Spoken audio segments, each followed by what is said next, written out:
사내 커플로 만나 결혼한 40대 남성. 아들을 낳아 키우며 세 식구 행복한 시간을 보낸 건 아주 잠시였습니다. 출산 후 아내에게 산후 우울증이 온 건데요. 아내의 건강을 위해서 요즘 테니스가 유행이라며 권한 남편. 점차 활기를 되찾은 아내 모습에 모든 게 좋아지는 듯 싶었습니다. 그러던 어느 날 남편은 충격적인 장면을 목격하게 됩니다.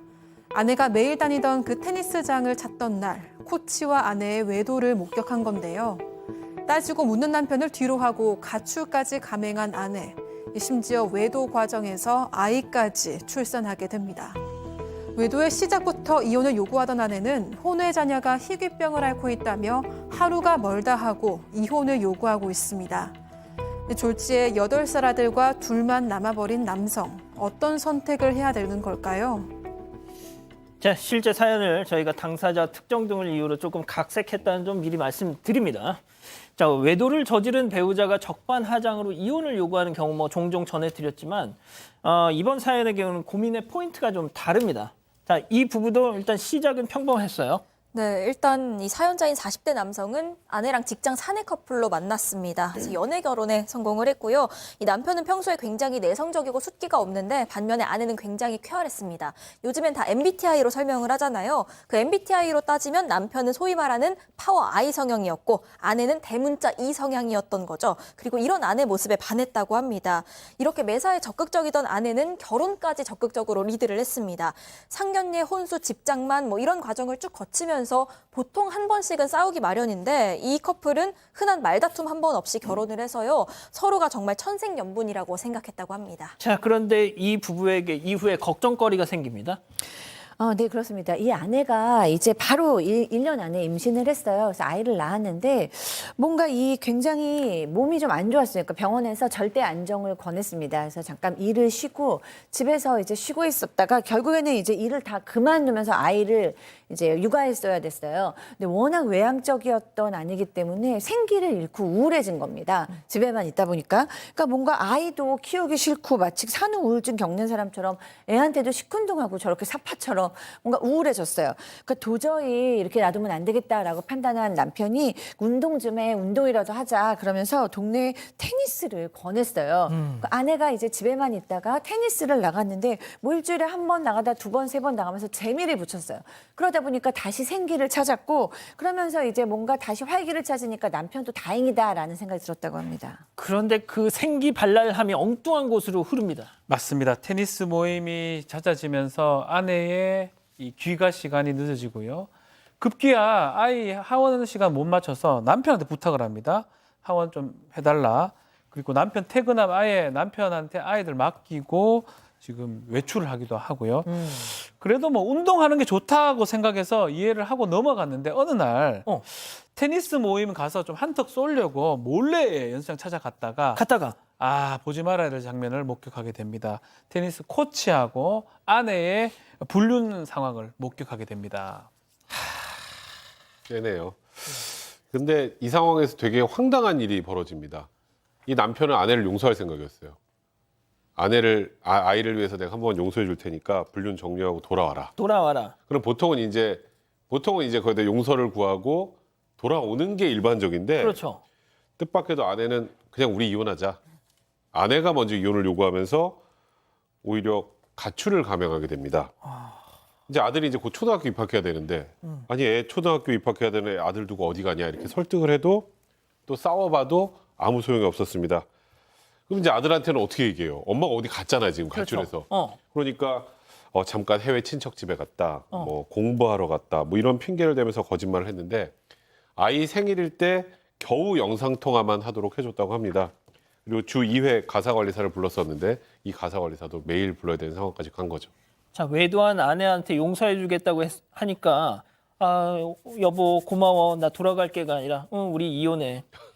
자, 이 기자 그 아이를 지금 이 남편 혼자서 키워야 되는 상황이잖아요. 네, 심지어 이 아들은 이 상황도 잘 이해를 못하고 있습니다. 그러니까 매일같이 엄마 찾으면서 울고불고 이렇게 난리인 아들 붙들고 같이 온 적도 많다고 하고요. 이 어린이집에서도 아이가 적응을 잘 못하다 보니까 아이가 뭐 낮잠 안 잔다, 간식을 안 먹는다 이렇게 걱정하는 선생님 연락을 많이 받아서 속이 타들어갔는데 그렇다고 해서 이 아내의 외도를 누구에게 털어놓을 수도 없어서 그냥 끝까지 비밀에 붙이고 혼자서 속만 태웠다고 합니다. 아이고. 일단 아내 가출한 상황부터 처가랑은 이미 연을 끊은 상태였고 그렇죠. 또 본가 부모님이 워낙 고령이셔서 충격받으실까 봐 걱정이 돼서 이 본가에도 털어놓지를 못한 상황이라고 합니다. 자, 이 가출한 아내가 1년 넘게 정말 그동안 쭉 연락이 안 되다가 1년이 한참 지나서 연락이 왔어요. 자, 그런데 여보 지금이라도 돌아갈게가 아니라 더 엄청 충격적인 얘기를 했다고요? 자, 아내한테 갑자기 연락이 왔습니다. 1년 지나서. 그 얘기는 충격적인 얘기입니다.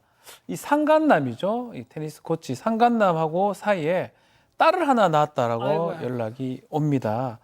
그리고 또 이렇게 연락한 요지는 출생 신고를 해야 되니까 그 빨리 좀 이혼 좀 해달라, 신고를 좀 해달라라고 요청을 한 겁니다. 왜냐하면 지금 만약에 이제 아이 출생 신고를 한다면 혼외자잖아요, 지금. 예. 지금 남편의 어떤 가족관계 등록부라든지 그렇게 기재될 수가 이 있습니다. 사연자의 아이로 올라가야 네, 되는군요. 그렇게 될 거가 두려워서 또 그렇게 되기 싫어서 빨리 좀 이혼을 해달라고 하고 만약에 상간남으로 하려 그러면 절차가 되게 복잡합니다. 그런 것 때문에 이혼을 요청을 했던 겁니다. 자, 그래.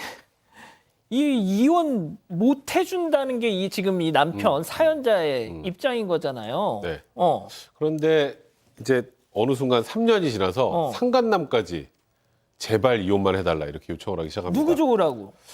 지금 뭐 말씀하셨던 것처럼 상간남하고 살림 차려서 아이까지 아내가 낳고, 근데 제가 말씀드렸던 것처럼 이혼해달라면서 재산 분할, 위자료, 양육권 원하는 거 다 맞춰주겠다. 근데 그걸 알고 보니까 이 둘 사이에 아까 딸을 낳았다 그랬잖아요. 예. 이 딸 아이가 희귀질환 진단을 받았는데 치료하고 수술이 좀 급하다고 합니다. 그런데요. 근데 지금 저 아이 지금 뭐 사실 출생신고도 돼 있지 않은 그런 상황이잖아요. 지금 상간남의 아이니까.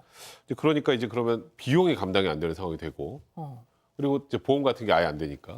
거기다가 저 상간남은 그 당시 저 아내와 불륜 관계가 소문이 나서 테니스 코치도 관뒀대요. 그래서 다른 지역으로 옮기고 막 하니까 경쟁 상황도 안 좋죠. 그러니까 제발 이혼해달라고 요청하기 시작한 겁니다.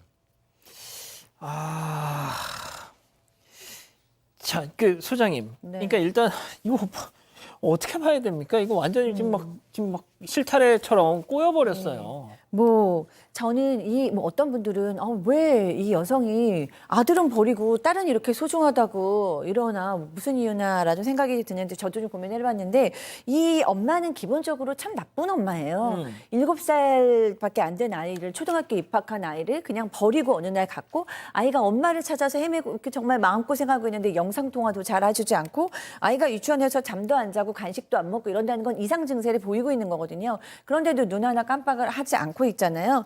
그래서 저는 이 여성이 딸을 위해서 이렇게 내 딸 좀 제발 살려줘요. 막 이렇게 하는 게 아니라 그냥 본인의 현실을 얘기하고 있는 것 같아요. 내가 그냥 이 상간남이 더 좋고 어떻게든지 이걸 깨고 싶지 않고 난 여기서 살고 싶으니까 무조건 원래 남편과 원래 아들이 다 희생을 해서 내가 원하는 걸 해달라라는 식으로 보이거든요. 너무 저는 이기적인 엄마다, 이기적인 아내다라는 생각이 듭니다. 좋습니다. 자, 그러면 이쯤에서 별별 상담소 오늘의 궁금증 짚어보죠. 자, 혼외자를 상간남의 자녀로 신고하기 위해서 이혼을 요구하는 아내 어떻게 하면 좋겠냐? 자, 박 변호사님부터 일단 이거를 이혼을 하는 게 맞는지 아니면 니들 계속 고생해봐라 하면서 그냥 놔둬야 되는지. 이건 사실은 같이 누가 옳고 그름의 문제는 아닌 것 같습니다. 그렇지만 이제 아이가 새로 태어났기 때문에 저는 개인적으로 봤을 때는 그냥 이혼을 하는 게 바람직하지 않나. 또 파탄이 난 지도 지금 1년 이상 몇 년이 지금 지났잖아요. 3년, 4년 지났기 때문에 파탄이기도 하고 그걸 만약 협의 이혼이 좀 그렇다면 재판 이혼을 했어라도 뭔가 필요한 어떤 잘못된 건 받아 위자료라든지 받고 그렇게 정리를 하는 게 바람직하지 않나. 계속 이렇게 있다면 다들 괴로운 상황이 계속 진행될 것 같습니다. 자, 그런데 어떤 분들은 누구 좋으라고 이혼하냐 또 그러신단 말이죠. 누구 좋으라고 이혼하냐. 그래서 나는 아내 좋아하는 꼴을 못 보겠다라고 해서 이혼을 거부하게 되면 그게 이제 우리 유책 사유에서 우리가 아직은 유책주의잖아요. 그 예외 사유가 될 수 있습니다. 옥이나 보복적 감정으로 이혼을 안 해주는 것처럼 보일 수도 있고요. 저는 아내를 용서하라는 뜻이 아니고 지금 이 상황이 조금 전에 박준 변호사 말씀하셨던 것처럼 이제는 한번 정리를 하긴 해야 될 때인 것 같아요. 이거는 그 딸아이를 위해서라도 이런 여러 뭐 그 딸아이까지 생각하기 힘들겠지만 여러 가지 상황을 좀 고려하실 필요가 있지 않을까 제 개인적인 소장님 생각입니다. 어떠세요? 네, 저는 이혼을 하든지 말든지 그거보다는 오늘 제보자와 제보자의 아들만 신경 쓰셨으면 좋겠다. 그러니까 예를 들면 내가 정말 지긋지긋하다 저 여자를 잊고 우리 둘 내 아들하고 정말 행복하게 살고 싶다라는 게 중요하시면 이혼을 하는 게 맞는 것 같고요. 아직은 내가 이혼을 하는 것이 내 아이에게도 너무 상처고 나도 이대로는 원통하고 화병을 할 것 같아서 이혼을 하고 싶지 않은데 그쪽 딸이 아프다니까 불쌍해서 아니면 너무 나를 쪼니까 이게 괴로워서 이혼을 그냥 나는 아프지만 해줘야겠다. 내가 그냥 희생 2번 하고 말지라는 마음이 든다면 전 반대입니다. 자, 우리 가족 여러분은 어떻게 말씀하고 계시죠? 네, 많은 의견 주시고 계신데 일단 이사나님 가장 큰 복수는 이혼 안 하는 겁니다. 이런 의견도 있었지만요. 이청윤님 힘들겠지만 끝내셔야 나중에 사연자분도 좋은 사람 만나면 재혼하시죠 하셨고요. 김윤님 이 명분으로 위자료 제대로 뜯어내고 이혼하시는 게 맞죠 하셨습니다. 레니조아님 저러다가 남편한테 다시 들러붙을 수도 있으니까 그러기 전에 이혼 꼭 하세요. 이런 의견 주셨습니다. 가족 여러분, 잊지 마시고 구독과 좋아요, 알림 설정 여기. 여기.